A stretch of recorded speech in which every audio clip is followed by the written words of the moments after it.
अस्सलाम वालेकुम। कभी सोचा है कि एक रात की इबादत एक पूरी जिंदगी की इबादत से भी ज्यादा कीमती हो सकती है?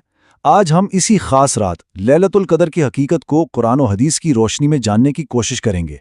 ये तमाम मालूमात अल हनीफिया ऑनलाइन कुरान अकेडमी की तहकीक की बुनियाद पर पेश की जा रही हैं। जरा इस अदद को देखें, 83 साल से भी ज्यादा। ये तो एक इंसान की औसत उम्र होती है, यानी एक पूरी जिंदगी। तो सवाल ये पैदा होता है कि क्या वाकई ऐसा मुमकिन है? क्या सिर्फ एक रात की इबादत 83 साल की मुसलसल इबादत से भी अफजल हो सकती है? आइए देखते हैं कि इस रात में ऐसी क्या खास बात है। और इसका जवाब है जी हाँ, बिल्कुल हो सकती है। इसकी गवाही खुद कुरान मजीद ने दी है। सूरतुल कद्र में अल्लाह ताला फरमाता है कि ये रात 1000 महीनों से बेहतर है। और जब आप हिसाब लगाएं तो 1000 महीने 83 साल और 4 माह बनते हैं। तो इस रात की कद्र व कीमत का अंदाज़ा लगाना भी मुश्किल है। इस रात की फजीलतें एक नहीं कई हैं। सबसे बड़ी बात तो यह है कि इसी मुबारक रात में कुरान मजीद लोहे महफूज से आसमान दुनिया पर उतारा गया। फिर ये कि ये मग़फ़िरत की रात है, जब फरिश्ते ज़मीन पर सलामती लेकर उतरते हैं। और जैसा कि हमने अभी बात की, ये एक रात 1000 महीनों की इबादत से भी बेहतर है। और ये हदीस ये इस रात की सबसे बड़ी उम्मीद को बयान करती है कि जो कोई भी ईमान के साथ और सिर्फ अल्लाह से अजर की उम्मीद रखते हुए इस रात इबादत में खड़ा हो, उसके पिछले तमाम गुनाह माफ़ कर दिए जाते हैं।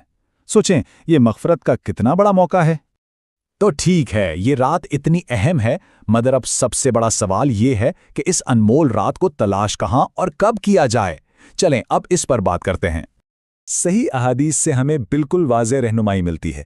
ये मुबारक रात रमज़ानुल मुबारक के आखिरी अशरे यानी आखिरी 10 दिनों में आती है, और ख़ास तौर पर इन 10 दिनों की ताक रातों में से तलाश करने का हुक्म है, यानी 21वीं, 23वीं, 25वीं, 27वीं और 29वीं रात।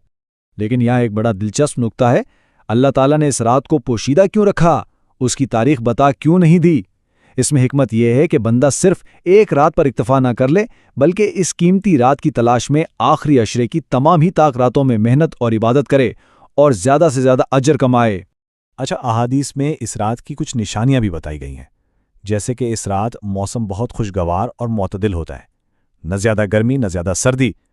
और इसकी एक बहुत ही ख़ास निशानी ये है कि इस रात के बाद जब सुबह सूरज निकलता है तो उसकी किरणें तेज़ नहीं होती, बिल्कुल एक थाली की तरह नरम रोशनी के साथ तुलू होता है। चलें, तो अब जब इस रात की तलाश की जा रही हो तो इसमें करने वाले बेहतरीन काम कौन से हैं? आइए अब इन अमाल पर एक नज़र डालते हैं जो इस रात की बरकतें समेटने में मदद दे सकते हैं। इस रात में सबसे अहम कामों में नवाफिल का एहतमाम करना और कुरान पाक